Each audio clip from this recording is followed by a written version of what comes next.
Greetings, I'm Salvador Cordova. Welcome to the Evidence and Reasons for the Christian Faith video channel. I'm privileged to be joined by my friends, John Maddox and Emery Moyna. Emery is a graduate student in biology, and thankfully he's having a light homework week, otherwise he probably wouldn't be able to join us, and John Maddox. So guys, just share some of your thoughts and then I'll talk about some technical things. John, you want to go first on that? Sure. I mean, as you guys know, we were talking about in private chat, like tonight's video was glorious. I mean, all of Dr. Tour's videos so far in this series have been epic. But tonight, I really felt like, well, at the end of the video, obviously, when he pulled off the gloves have been removed at this point. I mean, he's now making formal appeals to his synthetic chemist colleagues and just being very direct. Like, guys, unless you're willing to substantiate these positions and claim that you have actually real explanations to them and you can explain it to me as one of your peers, if not, and he didn't say this obviously, but from who Dr. Tour is, it's like, hey, it's not some fly-by-night guy calling you out. It's, and I've mentioned this in many other streams, no less than top 50 chemist on the planet, and in many aspects recognized as a top 10 chemist on the planet, is calling out the rest of them.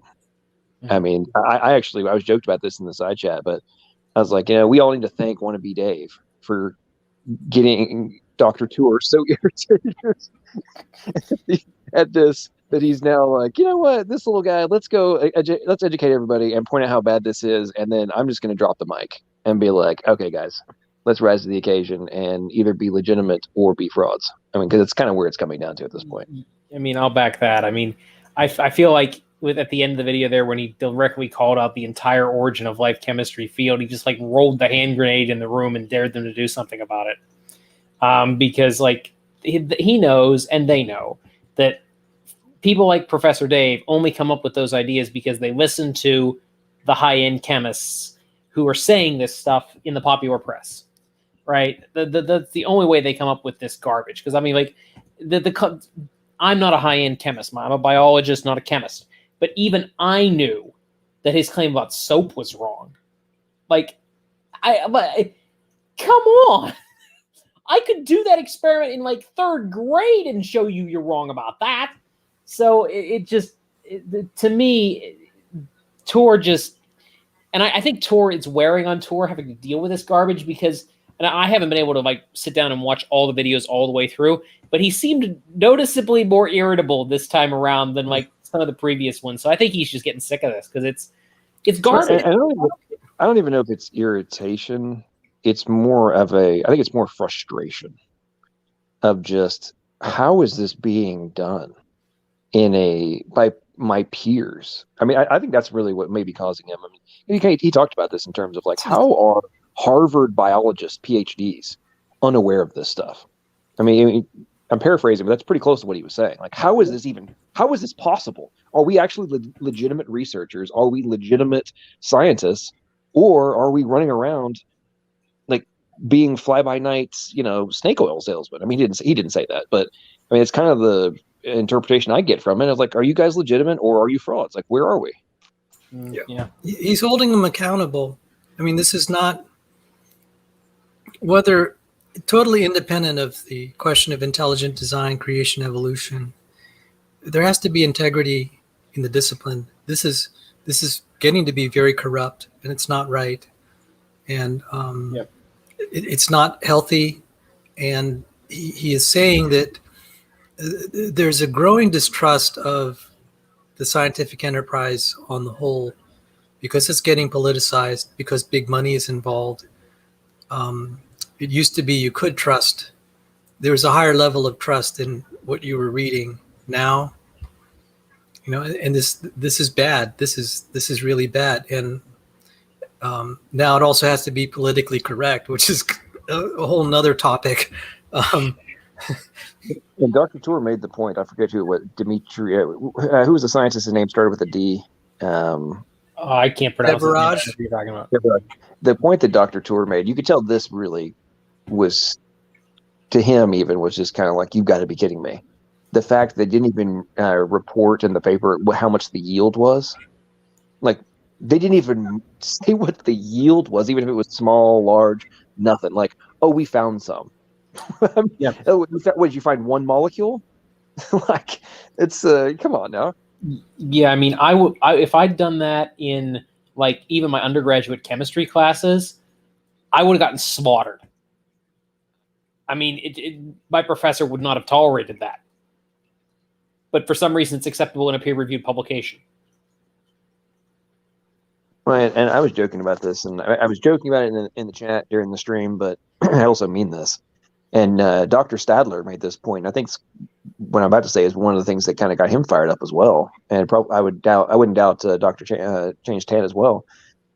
When you think about the amount of capital that is being directed towards this sort of research, and then case in point, like, you're not even going to tell us what the yield was, and then you're going to claim that you've made a step in the discovery, a step towards the discovery of life, and yada yada yada. I mean, how much, like, where else could that capital be being directed? I mean, we're getting to the point now, at least in my opinion, that it's hey, we have massive problems with disease. We have skyrocketing genetic disorders and all these other different things that are, plaguing humanity. And then we're still dropping billions of dollars on this stuff. Now, am I suggesting that, hey, we should have zero origin of life research? No. However, I think that people should be held accountable to actually be conducting viable research that has some semblance of reasonable expectations of success versus, oh yeah, we did some experiments and stuff. We didn't find anything. I'm going to write a fancy paper and then, oh yeah, let's go pitch for another round of funding. Because I mean, let's get blunt. Let's be very blunt. That's exactly what's happening. No, you're not far off. Sal, go ahead. I can tell you want to talk about some tech stuff, so go ahead and get into that. Well, this is actually pretty simple, and I'm just going to review it. Why this whole thing of purification is a big deal than they're making it. I will say in passing, I'm fine if this origin of life research keeps going and they actually tell the truth, and let's say, oh, all the stuff that we did shows just how difficult it is to make this chemical. This suggests that this didn't arise in a prebiotic soup and by random events. That would be honest. And they're not being honest. That would be being straight up with what their actual research did. It's terrible to be representing these very carefully compartmentalized systems and processes as being random. If they said this is a very carefully designed and orchestrated set of chemical reactions that we had to make this, and it's unlikely that this would happen in a random set of events, that would be honest. What they're doing right now isn't honest. So all they have to do is just take the same experiments and report it honestly, and they're not doing that. So if they want to keep being funded, and people will out of their own pocket fund it, I'm fine with that. We can get the taxpayers out of the loop, perhaps. I have problems with taxpayer money, if there's any involved, and there could be through NASA's astrobiology being spent on promoting falsehoods. I have serious problems with that. So for those of you joining us, I was just trying to illustrate some of the issues with purification. It is non-trivial, and Dr. Tur kept talking about the cheating of relay synthesis, and I'm beginning to appreciate that's about 50% of the problem, but you could say, oh, that's not a big problem. It's a very big problem. There are other things that we could talk about too, but this is the one that's easiest to conceive. If, for example, we are making this colored layer cake and you just threw all the ingredients in one pot and then try to sort it out, it's not going to be so easy. And I tried to illustrate something with the marbles. And this will be true also at the molecular level with certain substances. I'm going to emphasize certain substances. These are marbles that have the same weight and size, I presume. And if you shake them together, they're not going to self-sort and be like this.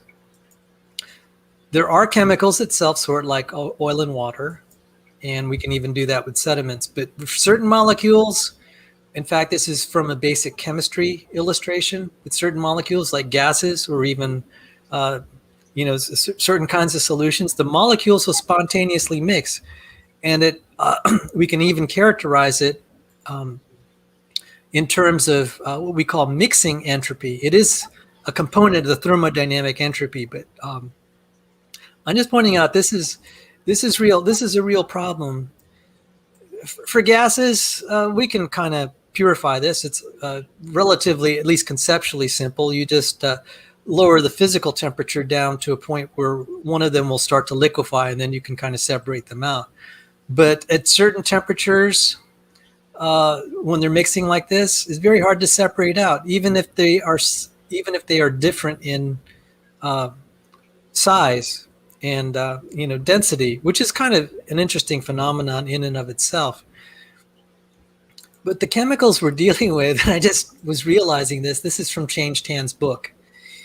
When you throw a nucleotide, a ribose, like a D2 deoxyribose into water, it's going to actually, even if you start out with it pure, it's going to break up and you get an equilibrium condition where you have 5 different molecules.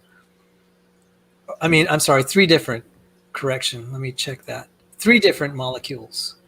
You'll get 3 different molecules. So you spontaneously get impurities. You have to keep the deoxyribose dry. Otherwise, you're going to start to get these spontaneous impurities, which is really bad. This is people familiar with chemistry. You hear about equilibrium conditions. So what happens when it dries? Are you going to get what you want? And Dr. Tan pointed out this problem.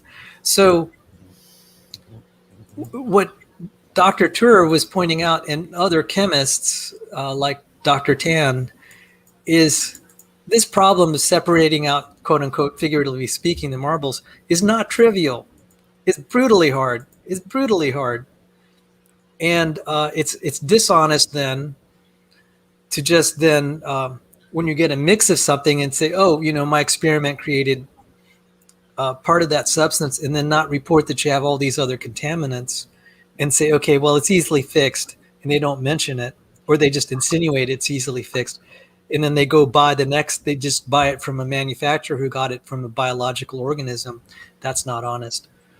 So that's just a little review. And then we could talk about lipids and stuff, but there were some requests to talk about literature bluffing. Yes, I know that was something somebody brought up. So you said, Sal, I know you said you had an example. I can go try to find one real fast, but if you have an example handy, we can just talk about that. I did look in some years ago, this is like 14, 15 years ago, there was a big case of literature bluffing where the ID proponents, and I did look this up, but I guess the records have been lost, and I'm just going to try to recapitulate this, but then you can experience it for yourself. The ID proponents are pointing out that there's no detailed description of protein evolution of certain proteins, complex proteins. And then the evolutionists would start pointing out, look at all this literature that is a detailed explanation. Well, upon further scrutiny, all they did was do sequence comparisons and say, this sequence is very similar to that, this one's similar to that. But it's actually not a mechanical explanation.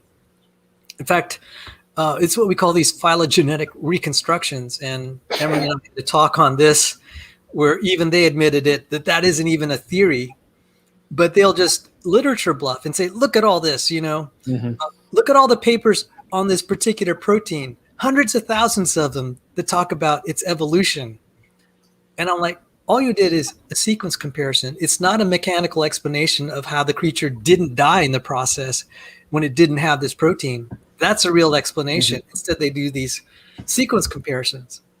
And realistically, like all of evolutionary biology is one giant literature bluff because they appeal constantly to consensus. So they'll just say, "Well, look at all these papers that we have that support evolution." And exactly. It takes so long to dig down in through the papers that they hope to just shut you up or intimidate you into not saying anything. Don't shut up. And let's be blunt.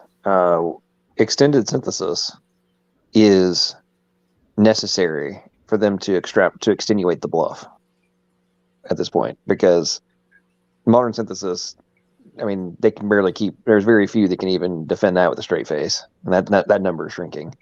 And okay, let's come up with something new. We'll just come up with a new way to bluff on a new conceptual bluff to explain. Oh wait, we're not even trying to actually explain the point Sal was making about the mechanical requirements in conjunction with the survivability of their, what's the term, Emery? Is it continuous fitness? Is that what they're always looking for? Relative fitness, increase in relative fitness. Yeah, the relative fitness is it's a joke. It's a mess. Like the entire, well, I mean, Sal can go into this longer than I have. Basically, most of population genetics, when it comes to the math, is just very pretty hand waving if you break it all down. Yeah, well, I get very frustrated with we came up with a hypothetical way for A to have become B. It's like, well, yeah, I can come up with that for anything. I mean, we're gonna require an algorithm that all of these are all the necessary steps that have to have occurred in order for A to become B. Well, anybody can do that. Like, you can figure out a way to come up with a formula that will result in that being the end mathematical outcome. Like, I don't understand how they find that to be some kind of like substantive evidence to support their theory. What I did, just by the way, for those interested, I actually showed how you defeat that literature bluff. You call the bluff. And I showed how evolutionists would try to say, oh, we explained this because we can build a nested hierarchy. And Dr. James Carter and I, for an hour, talked about why that's ridiculous. It's not going to work. And we went into some details of the biochemistry. It's going to make your eyes roll and probably give you a headache. But we tried to call their bluff, and no one's challenged me on it. All these guys will be making these response videos to some of the other stuff that ID proponents will say. No one's made a response video to this. And so, like, okay, guys, you're usually pretty eager to try to take me down. Why am I not hearing anything? Is this? Am I starting to? Are my punches starting to connect and it's starting to hurt?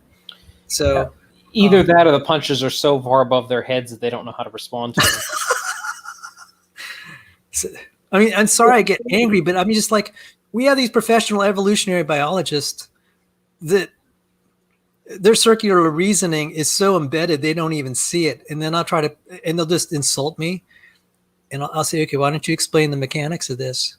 And so I gave an explanation that I gave an example of nuclear import-export through the nuclear membrane in the eukaryote. I said, how did that evolve? Your phylogenetic reconstructions won't solve that. But I'll tell you, this is really irritating. When I try to point this out, the first thing not to name names, because I don't want to give someone, certain individuals free advertising for their stupid YouTube channel. Okay, I'm not going to name names. I'm really tempted to, and I'm going to try to sit my mouth and not name names. They'll say, apparently Sal didn't look at this paper or this paper. And it's always the same recycled garbage. It's a phylogenetic reconstruction where all they do is compare and say that this protein looks very similar to the corresponding protein in another species. That's all they do. Yep. And that's literature bluffing. The whole industry is literature bluffing. And they just keep pulling that stunt. They said, yeah, Salvador obviously didn't read this paper. It's like, well, I probably didn't, because it's always the same recycled garbage. Because it's irrelevant. That's why you didn't read it. It's irrelevant. You can throw phylogenetic reconstructions at a wall all day, and none of them are going to give you a mechanistic explanation. None of them. Exactly. So I think case in point is stuff like RNA, the different RNA polymerases, 1, 2, and 3, and the different types of functions each one of them has, and then like the additional transcription factor enzymes that work with like specific types of the RNA polymerase. And I was reading some stuff earlier today actually on how the rRNA I think was it RNA polymerase 3 that creates the rRNAs, and goes around this whole thing of like how there's like these special enzymes that work for transcription factors specifically for that one. They don't work for any other ones. They've tried experiments to try to get it to work, and that polymerase does not work. It does not activate without these specific additional transcription factors, and it only transcribes rRNAs. And I'm like, so isn't one of your entire model dependent on somehow the ribosomal RNAs forming? Like, isn't that the foundation of the RNA world? Like, this has to have occurred, right? Well, you now have to have a hyper-specific RNA polymerase to pull this off, and it doesn't work for anything else. So that means you have to have the other type of other polymerases to be able to transcribe the other genes, to be able to create the other proteins, to do this. Like, you are stuck in the inevitable chicken and egg problem, and we know this. And experimentally, you haven't been able to get around this. But then it's like, hey, let's hand wave and just, oh no, they just formed somehow. It blows the mind. Yep. Yeah. I mean, just to kind of go back to the whole hand waving and then hurling insults, because that's all they really know how to do. I mean, they don't argue most of them. Sal, my introduction to you, and you don't know this, so this is going to be something you're going to learn something here. My introduction to you was on the Peaceful Science Forum, because I would see you post stuff. I'm not actually in there. Like I'm nowhere in there because I know how toxic it is. I didn't bother going in there, but I'd read it through for to see what kind of garbage they were spewing. My introduction to you was your post that you'd put in there, and the lengthy, vitriolic responses that certain evolutionary biologists would send your way. And I just go, well, I don't know anything about this Sal guy, but you know what? The fact that ex-evolutionary biologist is responding by just giving him vitriol tells me he's probably a good guy.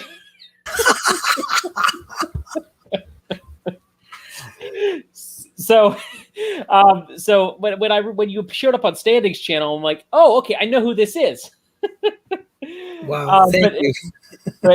So I didn't jump in because I don't even have an account over there because I'm not wasting my time. But it's just the vitriol, and they don't argue; they just spew vitriol.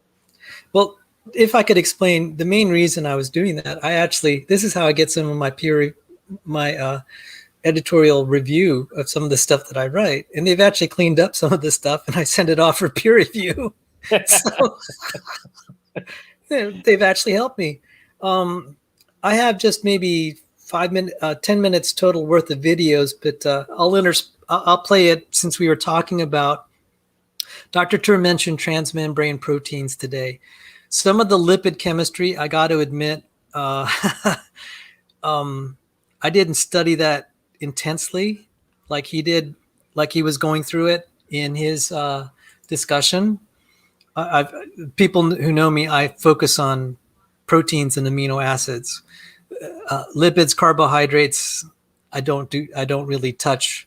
Everyone has their specialty, and hardly anyone on the planet is as expert as James Tur. I wanted to point out one thing. Another person on this channel who will not be named because I don't want to give them free advertising, which they don't deserve, was saying, oh, James Tur doesn't, he hasn't published anything in Origin of Life research, therefore he's not qualified to critique it. I just well, okay, maybe he doesn't, he thinks the industry's so bad it's not, he has at least enough integrity not to try to fib or bend the truth. And he probably would be very qualified as a synthetic chemist if you were willing to create some synthetic process and say this proves origin of life. He could easily, he could pull dishonest stunts like that, but he's not going to. And they said, well, what would qualify him as a reviewer? You saw an example of why he would be qualified as a reviewer. Mm-hmm. He went through those references and he called their bluff. A real reviewer would do that. Yep. Real reviewer who is honest and who's not, who doesn't have an agenda. apparently the reviewers and editors were letting this garbage go through. So I totally reject that. They said he's not qualified because he hasn't published in anything in Origin of Life. I think he's proved his point that he has the position and expertise to be able to criticize them. And Well, quick interjection on that, Sal. I don't know if you picked up on this in the last episode, but he mentioned, he like brought up a project he worked on back in the 90s or whatever. They got funded, and he worked on, I'm drawing a blank what it was, but he worked on a biochemistry project, like research. And they were attempting to figure out some kind of replication, I believe. But it's kind of a case in point of all these people running around claiming like, well, Dr. Tour, who doesn't know anything about this stuff. He's like, yeah, well, I kind of did do a whole research deal on it, so I do know a little bit about it. You know, it's anyway. It has some relevance to the point you were making, but also just to like his knowledge, number one, and then the ignorance of the trash talkers that haven't looked into what he's talking about. You know. All right, so. I want to thank Dr. Tour for going through all that lipid chemistry. There was one small point that he made that actually I'm familiar with, which is transmembrane proteins. So just this is candy for the eyes, but it'll also, he specifically actually showed the potassium ion channel, which I was just like, I like you, Dr. Tour, because that's one of the few transmembrane proteins I really have some understanding of. It was assigned study for those of us in cellular neuroscience. I took a class at that at the NIH. So this is just candy for the eyes. You don't. One doesn't have to be an expert to appreciate the marvels of this machine. And I'll explain a little bit more, and also why this is just an incredible machine. Let me know, by the way, if you are able to hear the audio. Thanks. The bacterial potassium channel is a multi-pass transmembrane protein in the plasma membrane.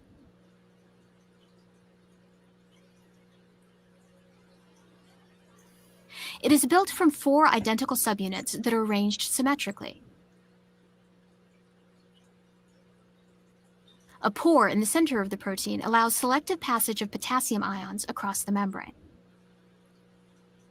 4 rigid protein loops, one contributed by each subunit, form a selectivity filter at the narrowest part of the pore. This structure is responsible for the channel's high degree of selectivity for potassium ions over sodium ions.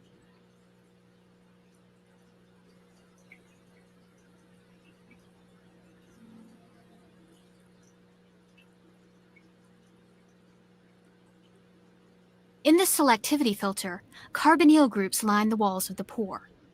These carbonyl groups are spaced precisely to interact with an unsolvated potassium ion, balancing the energy required to remove its hydration shell.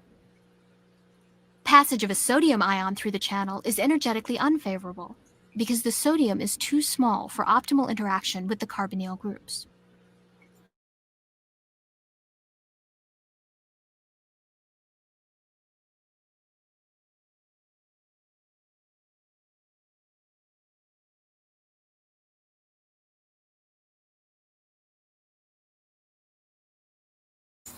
All right, I have some comments on this.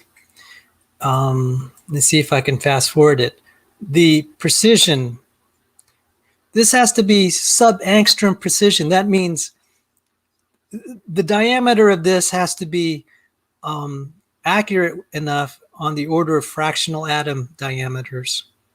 This is how, we can't machine anything that precise. I don't know if every cell needs a potassium ion channel, but I'm just, if that's the case,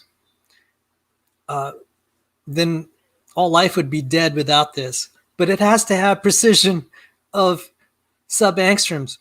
I've asked biochemists, I said, if you didn't know that this protein existed, would you be able to synthesize it from scratch? And all you have available to you is spelling. And they said, everyone I've asked said no, they wouldn't know how. The problem is too difficult. And there is, and I got a hat tip there to One Cow Stampede. I think, yes, he used the word tetrameric. This is why proteins, one of the reasons they're astronomically improbable. Each of these colored blobs here is a potassium ion polypeptide. So when you have a gene, it actually has to make 4 copies of it. So these 4 copies will stick together. Can you imagine the foresight that's needed, that you're going to just express this protein and then somehow it's going to come together and it's going to be so precise that the hole in the middle is sub-angstrom, and it's going to do that. It's going to allow only potassium ions to go through. It's not going to let calcium or sodium or other stuff pass through. We would be hard pressed. I'd say 50 years ago, we had no technology, and I don't know that we have really good technology to be able to build a machine this sophisticated. And I've often said God is putting these machines in biology to say, hey, you know, all your science and all your knowledge, you're nothing compared to me. This is here to humble you. And it's really only in the 21st century we're seeing this. I have another video on that, but I'll invite the gentlemen just to speak their mind on any other topic or even this topic.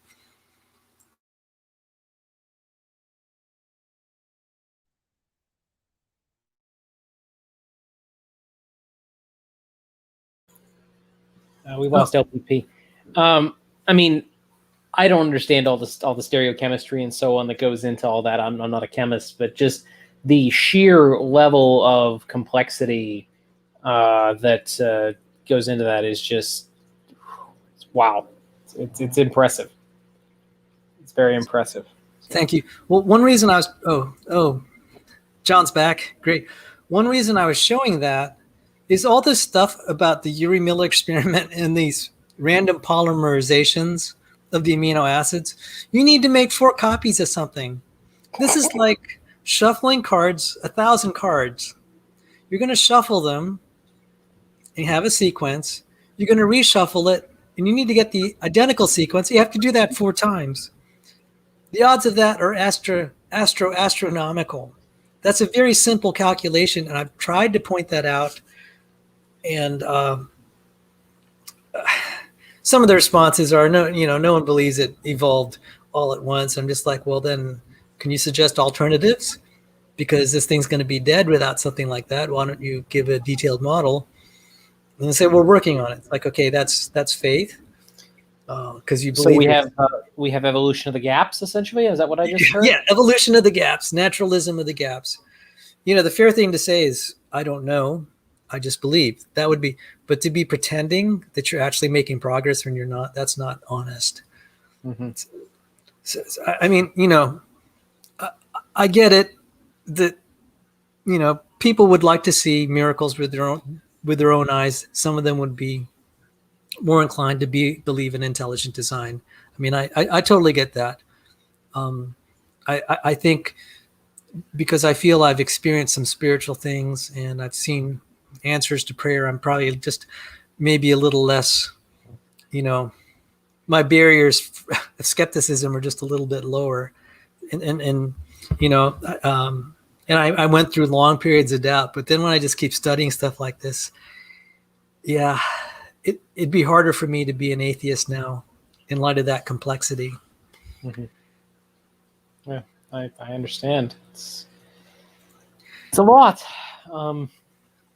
It's hard to just at a basic level that I understand it. Just looking at that, I go, oof, I know. No, there has to be a God. There has to be a God. And so I hope some of you guys that are, the reason I like these videos is you can kind of get a feel for the complexity without getting bogged down in all the biochemistry, organic chemistry. And you could just, God made life fearfully and wonderfully made. On many levels, you don't have to know everything to see that it's special. I mean, I've talked to, there was a young mother I talked to. She said, yeah, she had her doubts until she had her first baby. She said it eliminated all doubts because she looked at the miracle of the child. Something intuitively said, this is of God, how all this process came about. So I have another video, but if you gentlemen wanted to say something, I'd welcome it. Otherwise, I'll show the other video that also ties to the problem of transmembrane proteins. And again, that was only a small part of James Tour's talk today. And the only reason I'm giving this extra stuff, it's because all the other stuff I'm not that knowledgeable about. I am a little bit more knowledgeable of transmembrane proteins. No, I mean, and I think, is this one of those videos you showed me with Sal, with like the crazy robots that are doing all sorts of awesome The stitching, stuff? yeah, the stitching.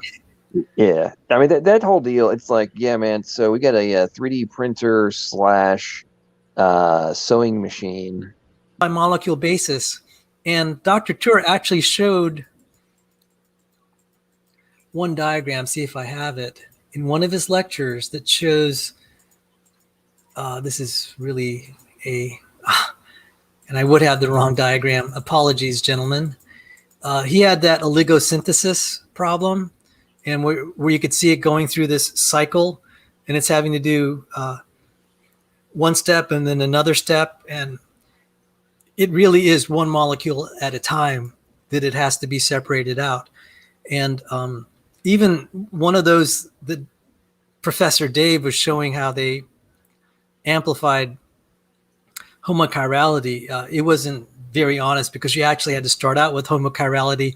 You ended up getting a lower proportion in the end, and it was that paper misrepresented the facts.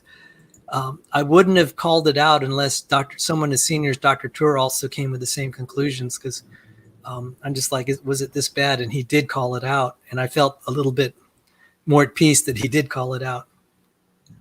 So where am I headed with that? It's not a matter of our argument for ignorance. I think some biophysicist needs to explore this and say, as a matter of principle, this is going to have to be at a molecule by molecule assembly. And as you know, my interest is in biophysics, and I think I might be able to make that case for assembling DNA. Change Loratan actually did most of the work already, and we can actually demonstrate that you can't do this in kind of a soup. It has to be molecule by molecule based on physics alone. So it's not argument by ignorance. As a matter of principle, it won't happen. It's like expecting a tornado passing through a junkyard to assemble a 747.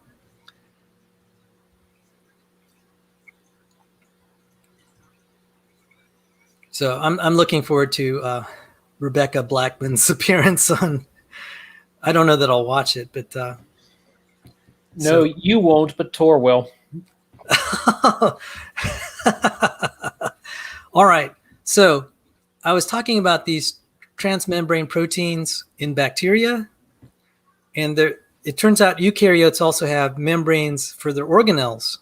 It's the same principle. Now, if I had a video that would show this for the lipid bilayer on the bacteria, I would have shown it, but I don't have one.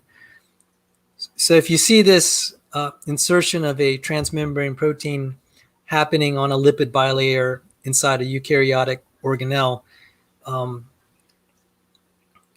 just note that this is happening in a eukaryotic organelle. It's the same principle. It's not exactly the bacteria. It's just that I don't have a video for the bacterial version of it. So you saw how difficult it was to make that potassium ion channel, the improbability, the precision. Not only does that protein have to be expressed, it has to be taken from the ribosome after, you have the gene becomes a mRNA, transcribes to an mRNA, the mRNA translates to a protein, but then that protein has to be shuttled and put in the right location. And I'm going to show the steps for this. And the reason I want to show the steps is it's like, you can't just, it's more than just having a lipid bilayer. It's more than just having a working genome and a ribosome. You need a translocation process and the transmembrane protein. I mean, it has to be all there together, and this will create a lot of problems for evolving this in a prebiotic soup. So to the audience, I hope you can just enjoy this. The endoplasmic reticulum, or ER, is the most extensive membrane system in eukaryotic cells. Proteins transported to the Golgi apparatus, endosomes, lysosomes, and the cell surface all must first enter the ER from the cytosol. As an mRNA molecule is translated into a protein, many ribosomes bind to it, forming a polyribosome. There are two separate populations of polyribosomes in the cytosol that share the same pool of ribosomal subunits. Free ribosomes are unattached to any membrane. Membrane-bound ribosomes become riveted to the ER membrane and translate proteins that are translocated into the ER. These membrane-bound ribosomes coat the surface of the ER, creating regions called rough endoplasmic reticulum. Two kinds of proteins are moved from the cytosol to the ER. Water-soluble proteins completely cross the ER membrane and are released into the lumen, while transmembrane proteins only partially cross the ER and become embedded in the membrane. All these proteins are directed to the ER by a signal sequence of small hydrophobic amino acids. The signal sequence is guided to the ER membrane with a signal recognition particle, or SRP, which binds the ER signal sequence in the new protein as it emerges from the ribosome. Protein synthesis then slows down until the SRP ribosome complex binds to an SRP receptor in the ER membrane. The SRP is then released, passing the ribosome to a protein translocation channel in the ER membrane. Thus, the SRP and SRP receptor function as molecular matchmakers, connecting ribosomes that are synthesizing proteins containing ER signal sequences to available ER translocation channels. In addition to directing proteins to the ER, the signal sequence functions to open the translocation channel. The signal peptide remains bound to the channel, while the rest of the protein chain is threaded through the membrane as a large loop. Once the protein has passed through the membrane, it is released into the ER lumen, after the signal sequence has been cleaved off by a signal peptidase located on the luminal side of the ER membrane. The signal peptide is then released from the translocation channel into the membrane and rapidly degraded. It is thought that a protein serving as a plug then binds from the ER lumen to close the inactive channel. But not all proteins that enter the ER are released into the ER lumen. Some remain embedded in the ER membrane as transmembrane proteins. For clarity's sake, the membrane-bound ribosome will be omitted to illustrate the translocation of transmembrane proteins into the ER membrane. In the simplest case, that of a transmembrane protein with a single membrane-spanning segment, the N-terminal signal sequence initiates translocation, just as for a soluble protein. But the transfer process is halted by an additional sequence of hydrophobic amino acids, a stop transfer sequence, further in the polypeptide chain.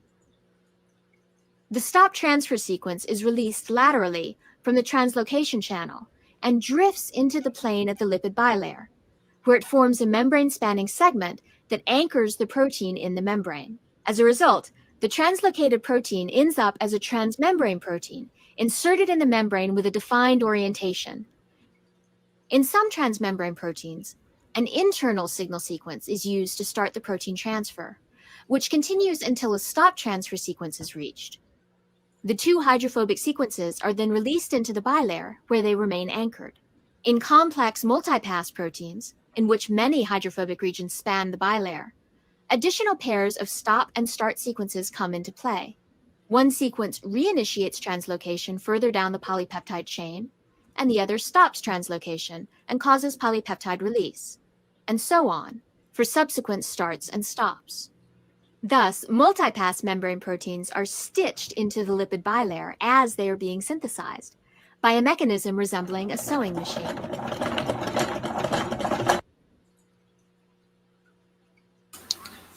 I hope you all enjoyed that. We saw the potassium ion channel. It would need a process like this happening at around the membrane. So there are other channels like the sodium ion channel, and it definitely has this stitching and weaving.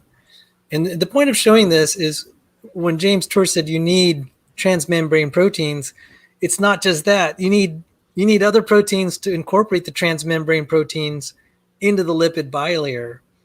So he actually understated the problem. And so that's so far, this is why I can understand why he is pretty upset. with people like Jack Shostak and others who are advertising that, we showed that these lipids will just form a bilayer, and acting like that's all you need. That is not being straight up and honest.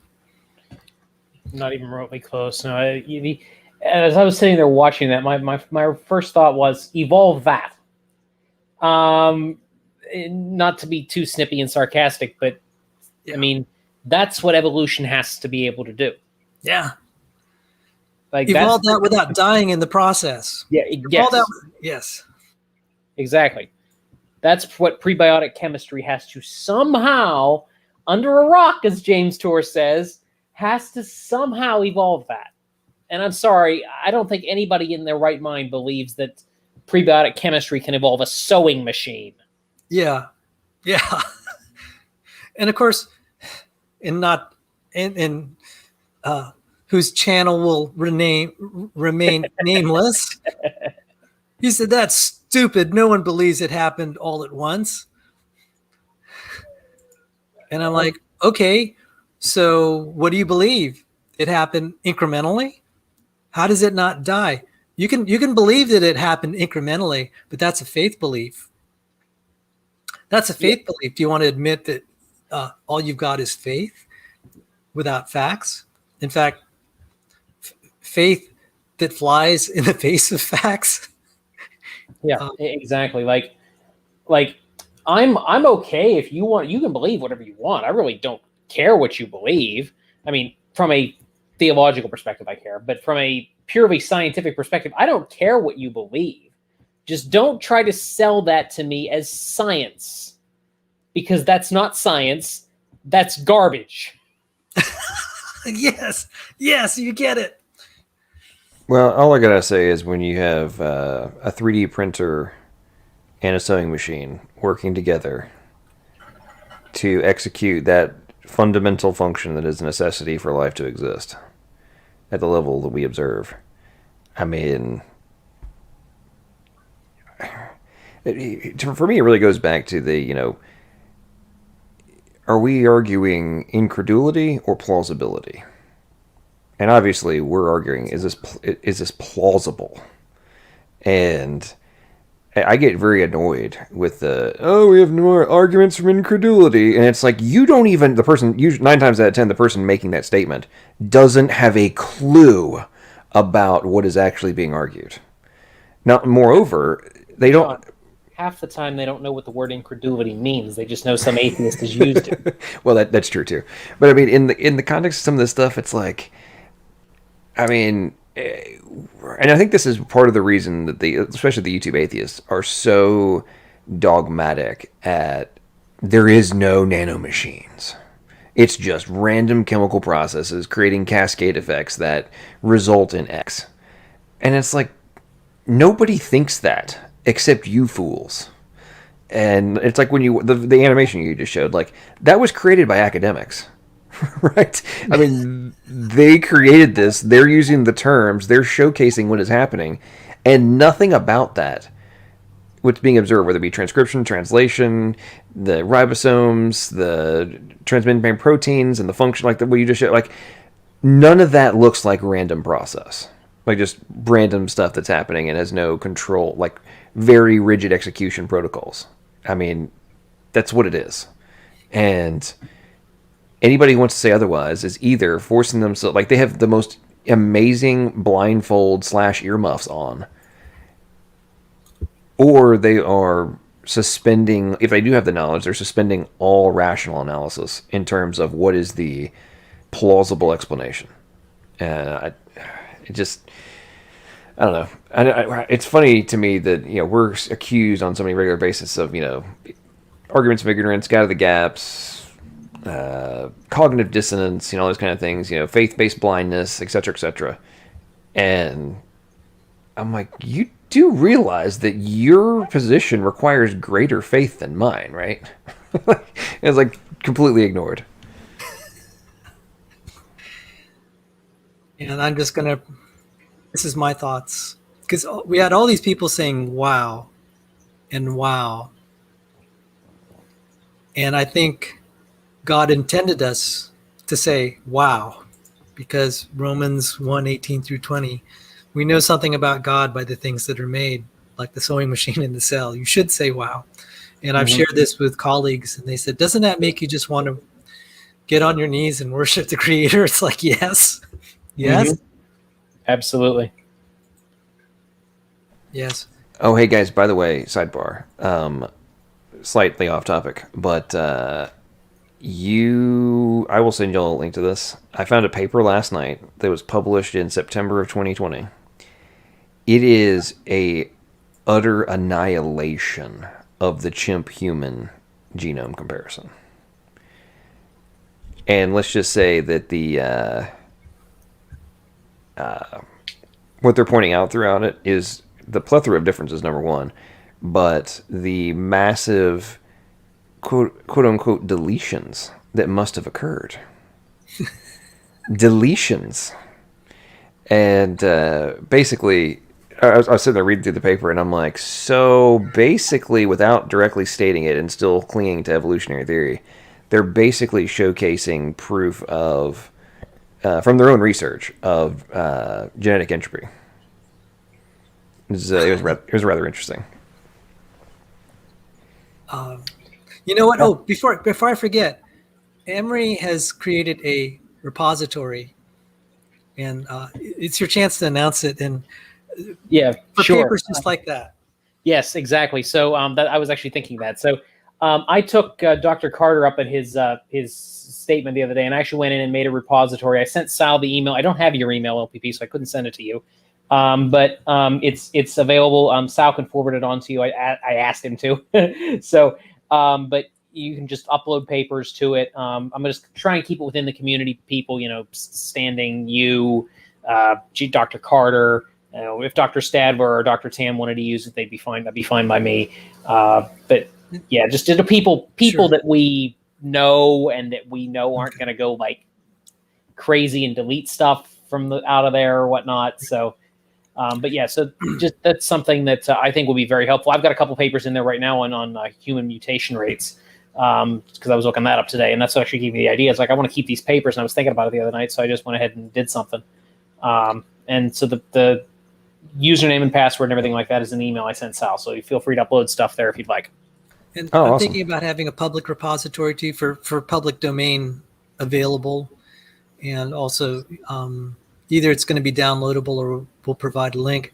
And I think I really wanted to call it for annoying people, or what did you call it? Yes. Yeah. The one for me is for the annoying people. It's mostly, and obviously the folks like y'all that I share the link with. I mean, I don't mean you're the annoying people, but I mean I have it specifically for all the folks who claim that there's no that we just pull all of our arguments, out of our proverbial rear ends, and there's no substantive foundation to our positions. And it's like, did you not read any of the papers that I put in there? And here's the thing I find very fascinating. So often I hear, "Oh yeah, I was reading through your papers," when I'm like in debates, and then I'll like ask them a direct question about one of the papers and stuff, and they have no idea what I'm talking about.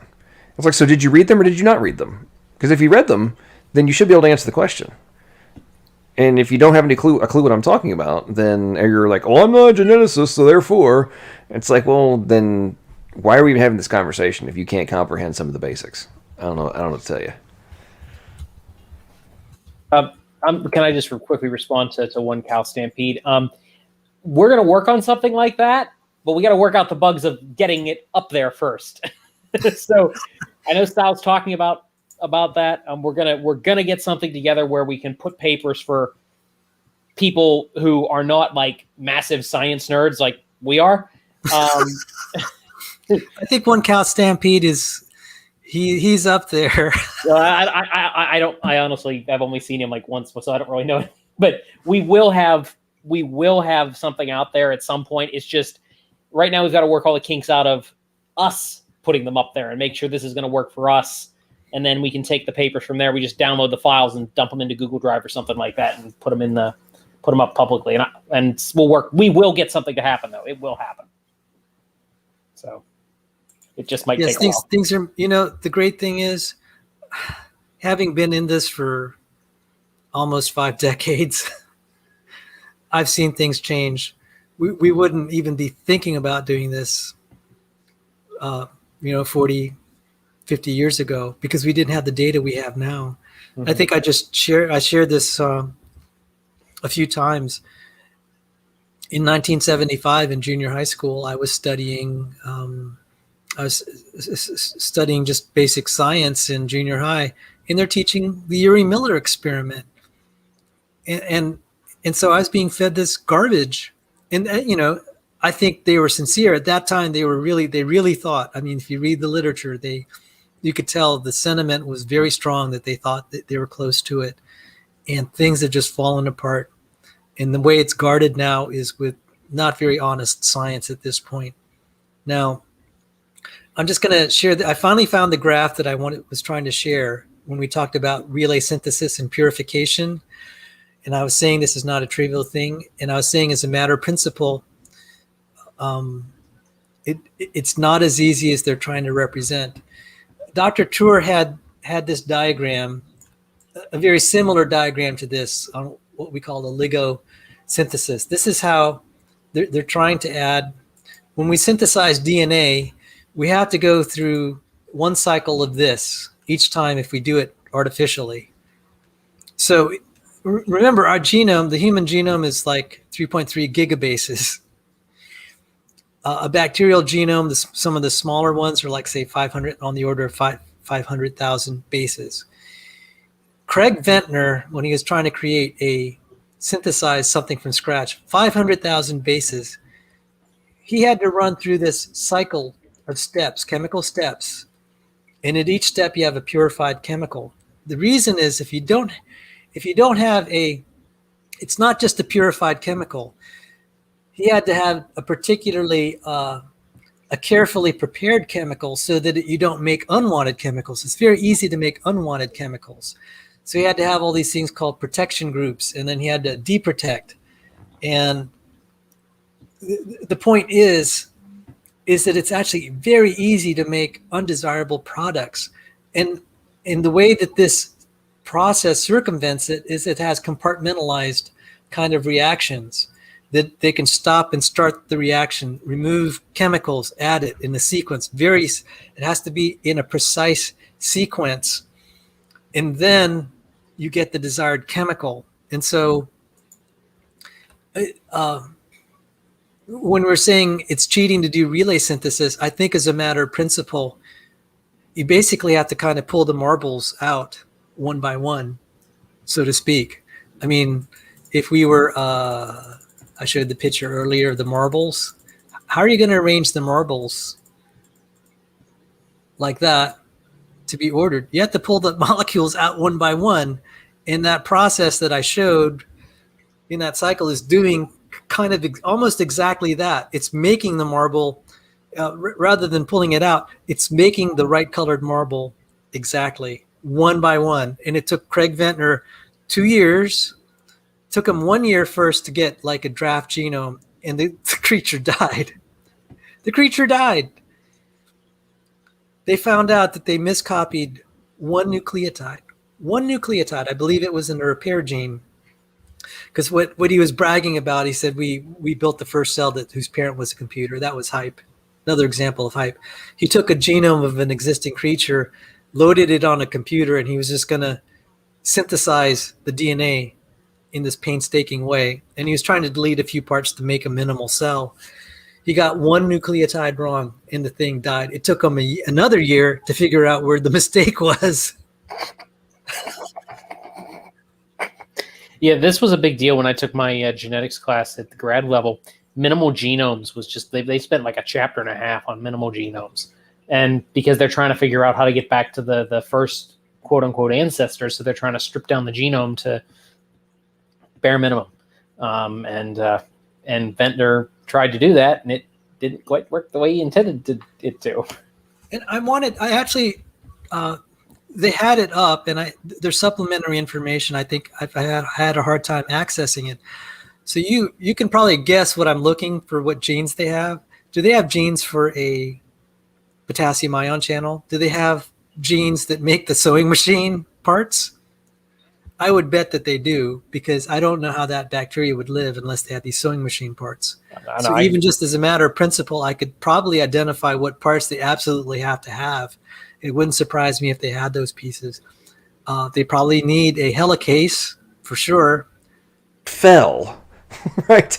Like to exacerbate the imagery of the art that they were creating there. Nobody would ever claim that was plausible to have initiated. It doesn't matter. You could have an infinite amount of time with an infinite number of universes. Nobody would ever think it was plausible, even if some idiot can come up with a probability calculation. Well, there's a 1 in 10 to the 175,000th that this could happen somehow. Nobody would actually take that seriously, right? It would be like, well, congratulations on doing some crazy math, but probability is still 0 of this being done without an intelligent agent. It's 100% with an intelligent agent, 0 without one. And this is the kind of stuff we're talking about, Yeah. you know? Unfortunately, we have people like that. One of them's named Eugene Koonin. And he was, and one of his staff workers was my professor. So, yeah. And like houses and stuff built out of dominoes that also cascade in that fashion. And then when those fall, it starts another like horizontal domino cascade. And I'm like, this is what we're talking about, except that proteins are way more complicated. Like the interactions that are happening with these nanorobots are way, way more advanced and complicated than these stupid dominoes that we were watching, you know? And to me, the point you were making earlier about like worshiping God and just falling before the awesomeness of the creativity, the design, the engineering, and the supreme genius that we're able to witness in biological systems. I mean, it's just, watching the dominoes fall is very cool and like, yeah, awesome, man. I couldn't do it. I don't have the patience to set up something like that. But it's a joke compared to some of the most basic fundamental components of what enables life to exist.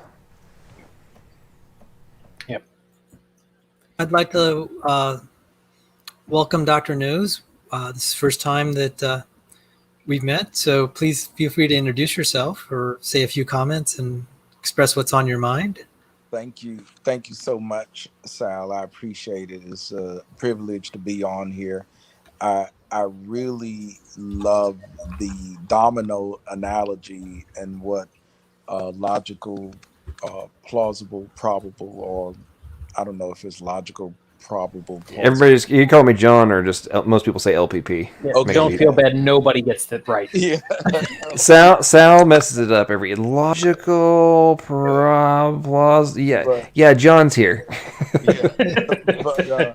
But this is my question. Given the improbability of abiogenesis, one thing I wonder, what would we observe at the beginning of life? Like, how do you think life actually began? Like, what if we were there, what would we see? Because like one of the things, I look at a cell and I'm like, okay, there's no way that's just, coming up by chance. I mean, there's just way too much going on in there. But then it leaves me with the question, what would we observe if we were there? Like, how did God do it? I think, all right, I will just, because I believe in the Bible, I'm just going to share verses from the Bible. And this is a faith statement.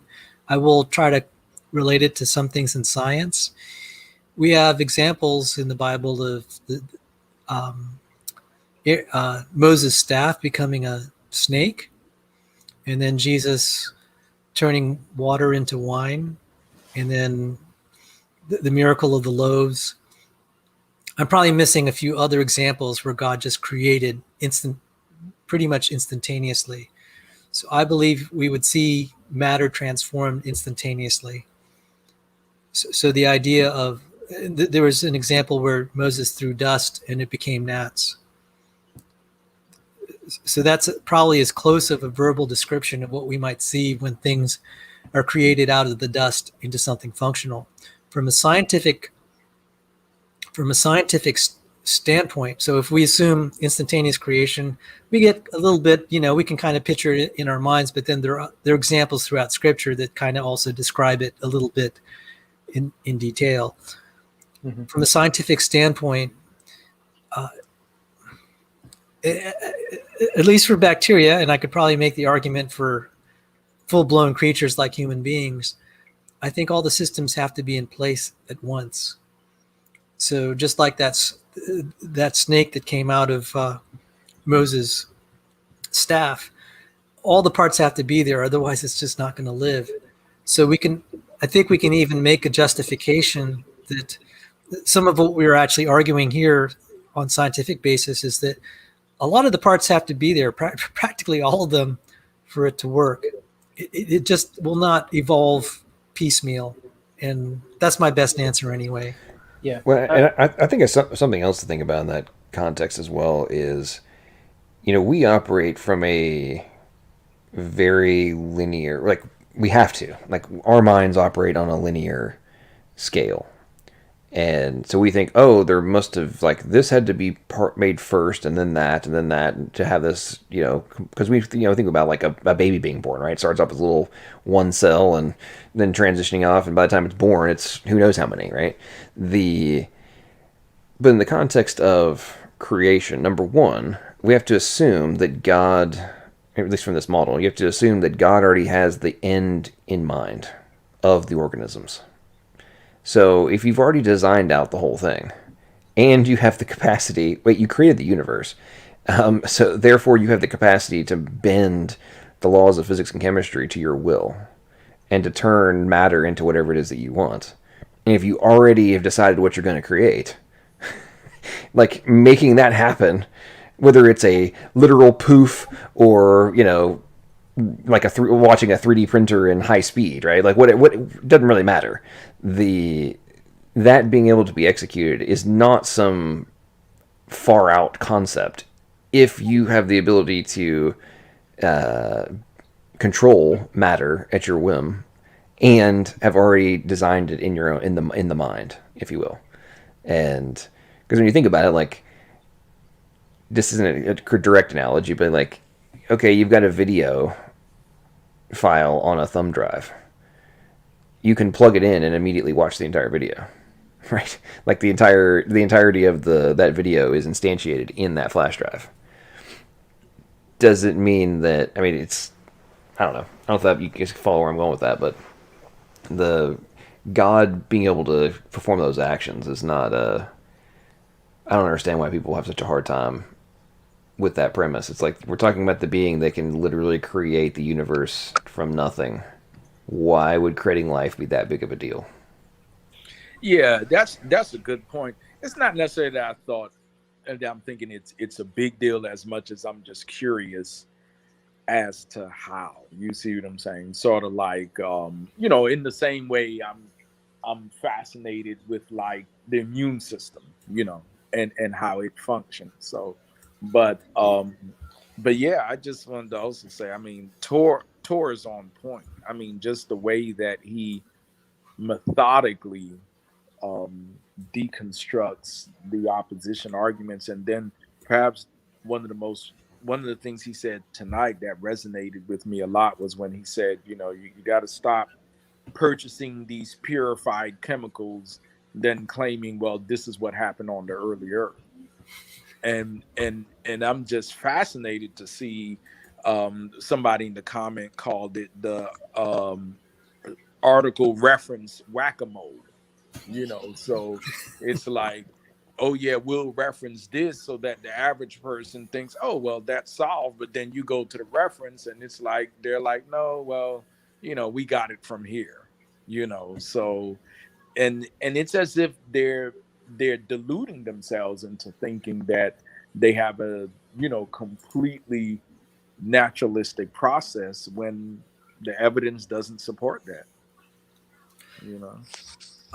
Oh, I wanted to say something. You were asking how, and I think I kind of, something about the way you asked that question resonates with me.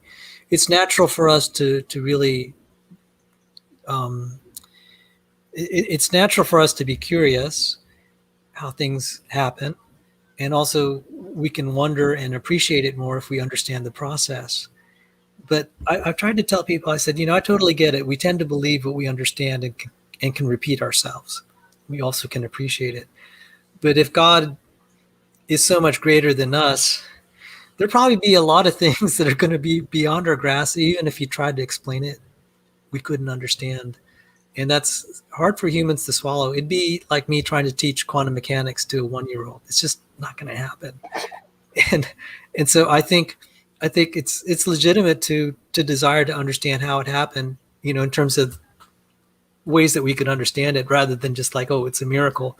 But I think there's going to be a point where we just invoke something that is going to be way beyond our understanding, and we can only say, okay, we can only just kind of describe it in terms of, if we were there, we would just see kind of like, oh, it appeared, and that would be about it. We wouldn't know the details. Yeah, like mechanistically, God doesn't give us a exact process of how, when he spoke, things happened. Now, mechanistically, we can look at how things happen in the present and understand that. But I don't think, like, there's certain things in the Bible that are beyond human comprehension, and so people just, we're finite. God is not finite. So our understanding is very limited compared to his knowledge. And at that point, I just kind of go, well, he said he spoke it into existence, and all other explanations are absolutely, fantastically, incredibly improbable. So I have no reason to doubt what he said. I'm gonna read something in line with that real quick. Because one of the things I talk about on a regular basis is in Genesis it says, "And God said, let there be X, and it was so," right? Mm-hmm. And I almost think it gets to the point of, "And God thought, and it was so." And one of the reason I'm talking about this, I'm going to read this is an article from Scientific American. Last year, a paper reported entanglement even for massive objects. Moreover, quantum superposition has been observed in systems as varied as small metal paddles and living tissue. Clearly, the laws of QM apply at all scales and substrates. What preserves a superposition is merely how well the quantum system, whatever its size, is isolated from the world of tables and chairs known to us through direct conscious apprehension. That a superposition does not survive exposure to this world suggests, if anything, a role for consciousness in the emergence of a definite physical reality. Amen. Wow, that is. I'm sorry. Go ahead, Sal. No, I was going to say that's a direct statement. And by the way, that's written by the authors of that article I'm referring to. A little bit further up, they make the point that, hey, these experiments that we're referring to, we did them. So don't say that we're let's see if I can find that line. It was great. Okay. As such, a conscious observer may be indispensable, an idea further elaborated by one of us with regard to the so-called delayed choice quantum eraser experiments. The bottom line is we cannot know that the detectors actually perform measurements, for we cannot abstract ourselves out of our knowledge. Sorry, go ahead, Tom. Also, yes, and a consequence of this that people are a little bit hesitant to touch is there has to be, that implies an ultimate consciousness that creates everything. And a professor at my school had an essay on this in 2005 in the prestigious scientific journal. The people in the know that this is a possibility, that straight from physics, it does point to an all-powerful, all-knowing, ultimate mind. And so you have evidence of it at the biological level. You have evidence of it at the cosmological and physics level. Dr. Nose, you had a comment. And by the way, guys, I'm going to have to shut down soon. I'm running out of gas. It's been a long day. But Dr. Nose, please share. You had some thoughts. Yeah, just one thing. Well, first, LPP, if you don't mind sharing the link to that article, I would love to read it. But I was going to say one of the most powerful, to me, evidences for the existence of God is consciousness, and the fact that, as David Bentley Hart says, that points out, physical things do not contain conceptual content, and so there's something else that, you know, as even the atheist Thomas Nagel pointed out, there's something about the universe that we just don't understand. Because to me, there's no clearer example of the groupthink of materialists that they'll look at the brain. They've never seen at any point in time a single, you know, high color resolution, full experience that somebody's having. All they see are the, you know, physical aspects and brain waves, but they swear that it's all physical. And that's why Daniel Dennett says, well, I'm not conscious. I'm like, come on. I mean, to me, it's just fascinating. But consciousness to me is just one of the most powerful, one of the most powerful evidences for the existence of a mind. And LPP, if you could share the link to that article or tell me where you got it from, I appreciate it. I put it in the it's in the side chat, and I put it in the side chat here in the StreamYard too. Yeah, and I posted it in the side chat. I seconded it. So thanks for doing that, LPP. And by the way, folks, if you go and read that article, they link to in there. I think they link to like 11 different papers. Okay, and I've read through several of them, quite a few of them actually. They link to that stuff will blow you when you're getting into like the delayed choice quantum eraser experiments.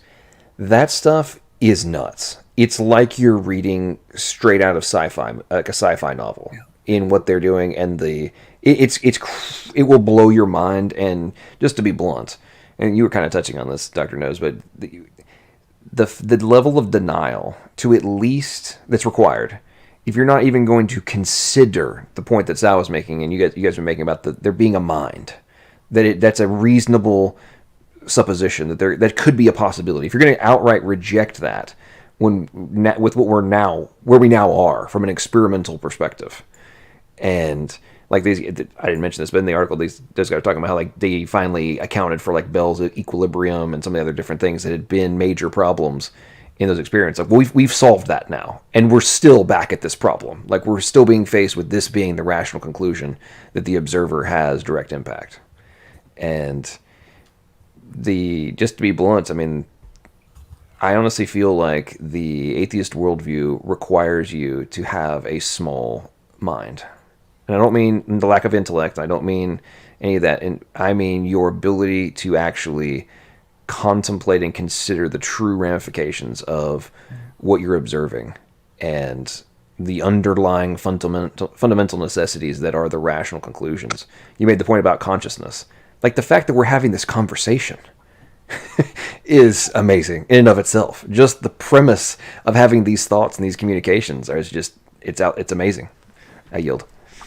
I'd like to finish up we'll go clockwise. Me, then Emery, then LPP, then Dr. Nose. So Dr. Nose will have the last word. So all of us will give our last word, and God willing, this isn't goodbye. Dr. Tour, as far as I can tell, has not announced when episode 11 is coming. I've been hearing rumors that the last episodes will be 1 or 2 hours long, so this could be a lot of fun. I think he said Thursday. Yeah, so there will be follow-on episodes to this. Also, some of the commenters who've been generous and very kind have commented and said, "Hey, Sal, can you cover this or that?" I will try my best. We've also had the privilege of Dr. James Carter coming on our channel. My closing thought is this. Jesus said, consider, really in dealing with anxiety, this is very interesting because the Christian view says we live in a world that is intelligently designed but also cursed. Intelligently designed and also cursed. Jesus said, in this life you will have trouble, but have courage, for I've overcome the world. And one of the ways that he encouraged us, his apostles, and all Christians, was he said, consider the lilies of the valley, how they grow. They neither toil nor spin, but I tell you, Solomon in all his glory was not arrayed as one of these. And so in the 21st century, as what we have, Dr. Tour has presented on, and what I try to present in this channel, we are seeing the wonders that even the lilies of the valley that are like the grass of the field. They're here today and then they're thrown away the next day. These have technologies that surpass anything that we can do, or even really at this point, even imagine how to do. And so that's one reason I have been strengthened in my faith. The Bible tells it like it is. We live in a world that is cursed, full of problems, but also clearly intelligently designed. So those are my thoughts. Emery? So I guess my closing thoughts are, buckle up, folks. We're going to have a wild ride with the rest of this, because Tori's getting increasingly frustrated with the garbage he's having to slug through.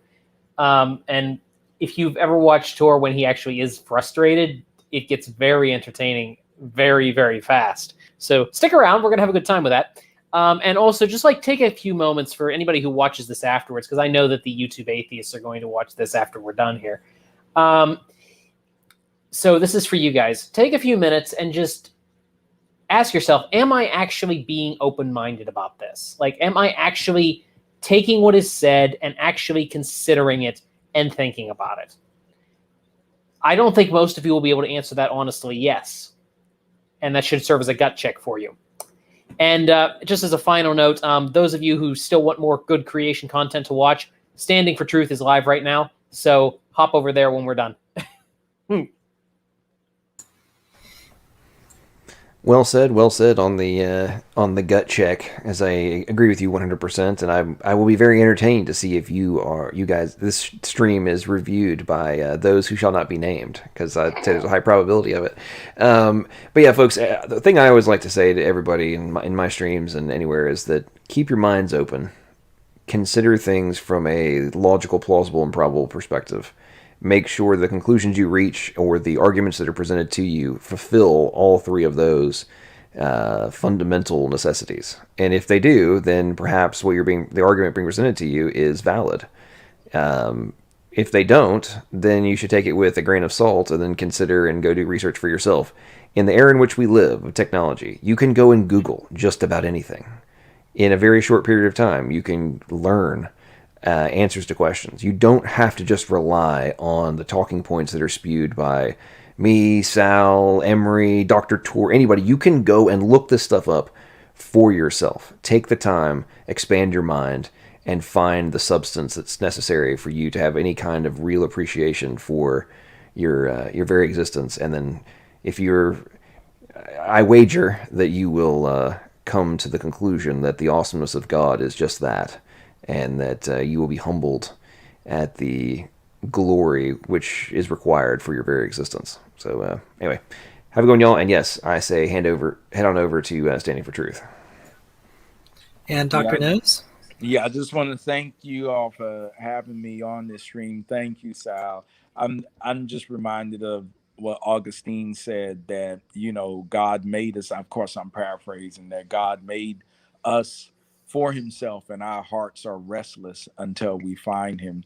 One thing I noticed, human rationality, God blessed us with human rationality that brought us science. And just because physicalist science can't find something doesn't mean that it's not there. We have to continue to grow, follow rational reflection, and I'm fully convinced that'll lead us back to God. So thank you so much. So God bless everybody. Oh, and God bless you, Dr. Nose, John Maddox, and Emery Moyna. And I'd like to thank all our very loyal subscribers and supporters and viewers. And may the Lord bless you until, Lord willing, we meet again, which probably will be episode 11. Take care, and God bless you, and have a good night.